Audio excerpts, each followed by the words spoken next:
Oh, yes, yes, it is mine. Moby Dick, you're keen. Not quite. I mean, I must admit I'm finding it awfully... Long?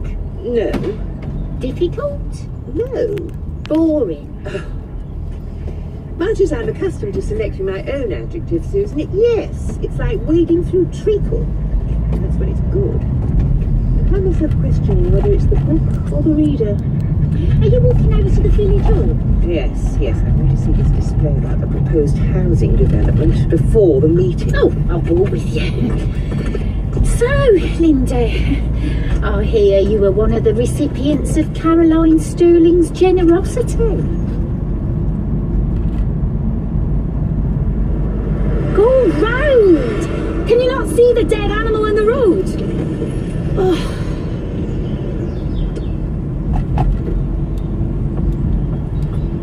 Everything okay, Anisha? Jennifer, hi. No, you had a run-in with a deer. It wasn't me. No? I mean, I can understand someone accidentally running it over, but leaving it lying in the road like that... People disgust me sometimes. You look like you're having a bad day. More like a bad week. And it's just about to get worse. What are you doing? I'm quite sure it's dead. Thanks, but I'm not going to examine it, Jennifer. I'm going to move it off the road. Oh, really? What, now? Yes, or it'll cause an accident. Oh, right. Well, I'd love to help. Great, if you just... but my shoes really aren't up to it, and I'm running late for the parish council meeting. Right. Well, don't let me stop you. Thanks. Sorry. Bye.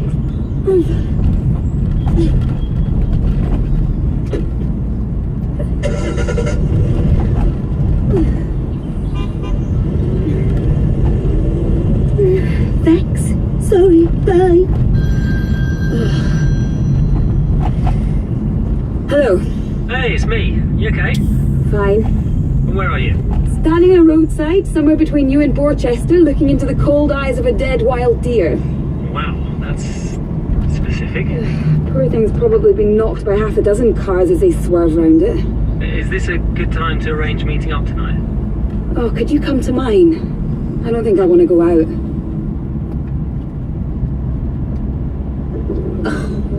Just look at it, Susan. It's like a boil planned for the very cheek of Ambridge. I'm not sure I'd describe it as a boil exactly. Call me Ishmael. Oh, why, Justin? I'm sorry, I spotted Melville under Linda's arm. Who? The novel, Susan. Oh, right. I take it you're here for the meeting, ladies? Of course. As concerned locals, it's our duty. Well, as you can see, the architect has skillfully and sympathetically designed it in celebration of the landscape. Oh, yes, perhaps for those within looking out. For the rest of us, well, there's far too much glass to start with, and then comes all the paraphernalia that accompanies housing developments. Street lighting, vehicular access roads. Indeed, all the necessities of life. Wouldn't you agree, Susan? Oh, yes. And now. You're speaking as though they're already approved, Justin. Clearly they are not. Not yet, Linda. Quite. Well, at least we can agree on literature. Moby Dick is one of my all-time favourites. Man and beast battling it out at sea without a care for the consequences. I'm beginning to think you're more Captain Ahab than Ishmael. Hubris leading to obsession. Oh, that's a little unfair. Is it? Come on, Susan. Let's find a seat. After you. Justin. Oh, Emma, I'm very pleased to see you. I wasn't going to miss it. If we could all settle down, please, we can get started. So, the first item we're considering tonight is planning application number 3851. Proposed development of land at Bridge Farm. After all, once it's built and sold, we're left to live with the consequences. Can we absorb another population of part-time resident strangers with lives elsewhere? Indeed, should we? Yeah. Well done, Linda. Thank you. Take that, Moby Dick. In addition, we're very pleased to be offering a small number of affordable houses for the village. The villages like Ambridge need new blood or they die. No, please hear Mr. Elliot out. Young families ready to settle and build a life here. Families who more often than not couldn't dream of affording the many charming local residences such as Ambridge Hall.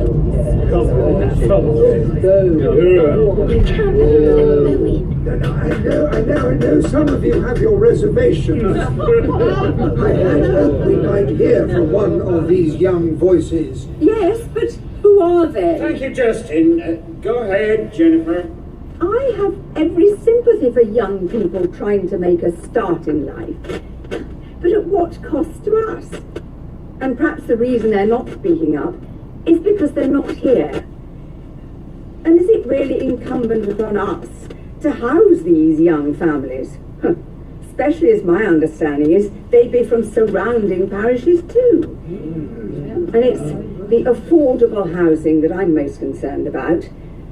The kind of residence it would entice. And what kind are they then? Well, I believe we have a justified concern for people of limited means and unsavoury habits moving into our village. I've had enough of this.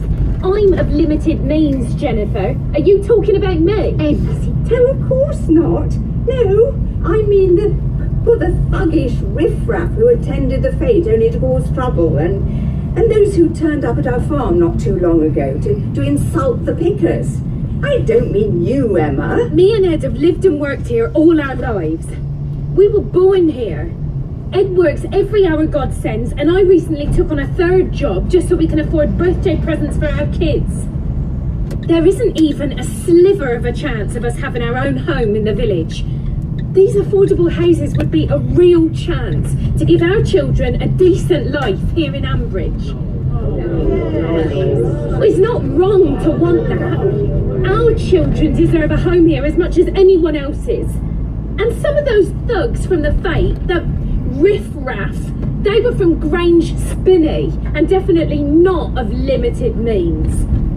I don't need to remind you, Jennifer, it was my Ed who stepped in to break up the fight at the fete. It's snobbery. All these words are trying to sidestep the simple fact that people like me and Ed are good enough to work here, but not good enough to own a home here. But I didn't say that. Oh, but that's what you meant. I suppose it's easy, saying who should and shouldn't live here, when you marry into money and have a nice home of your own. Emma. No, Mum, let me speak. They're hypocrites. Talking about having sympathy for young people wanting to make a start in life and then shooting us down in the next breath. Personally, I don't care if I've got neighbours from Wimbledon or Little Croxley or Farndale, as long as my family has a home of our own. That's all I want. I mean, I'm staring at this dead animal just as Jennifer skedaddles in her kitten heels, and it seems strangely appropriate. Under this picture book world of Ambridge lies a maggot-infested carcass by the roadside. Wowza. Do you think that might be a slight exaggeration? No, I really don't. My business partner, who I thought was the salt of the earth, is an ex-gambler and horse doper. And the guy who tipped him over the edge, you guessed it, Matt Crawford, master manipulator and criminal who's done time for fraud. But you're not in business with Matt. Alistair wasn't keen from the start. But now I'm wondering whether it's just because he didn't want his own past exposed, not because Matt's any danger to me. Stop wondering. If you want to know something, ask Alistair straight. Don't sit here and guess. You've got too much at stake. Oh, you're right. And if he says something, listen to him before you start. Are you implying I'm too quick to judge? Yes, sometimes. Great. No, look. I love your standard deliver style. Shoot from the hip, ask questions later. But life's not always that straightforward. Sometimes we have to navigate more complex terrain. Did I ever tell you how attractive you look when you're talking sense? No, actually. Probably because you never do. Right, that is fighting talk.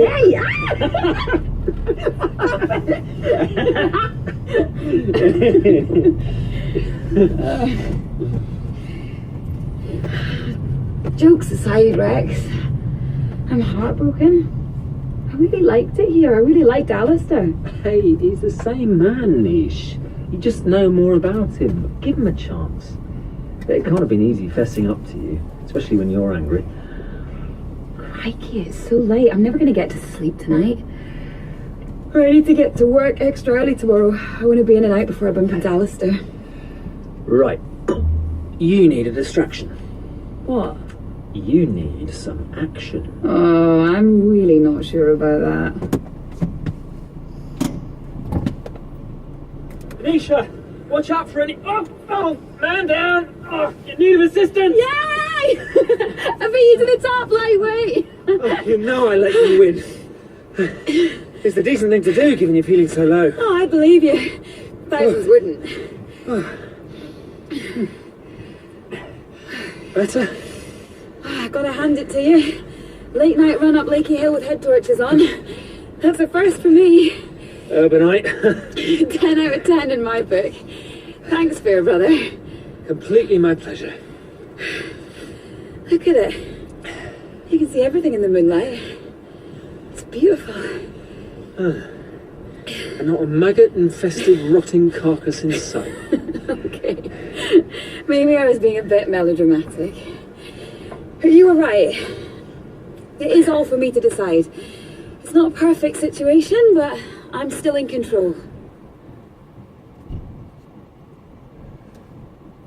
Sorry to call round so late, but the PC have voted and I wanted to let you know in person. Okay. They approved the proposed housing development. Really? Yes. Now, you know it doesn't need the PC's approval to get granted, but it should help along the way. Oh, that's great. Yeah, I thought you'd be pleased. But everyone was so against it tonight. Well, your speech changed a few minds, or at least gave them something to think about. Really? 100%. You should be very proud of yourself, Emma. I know I am.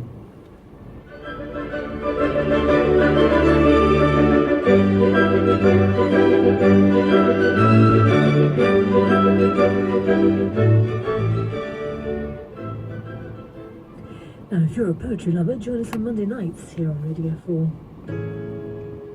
Join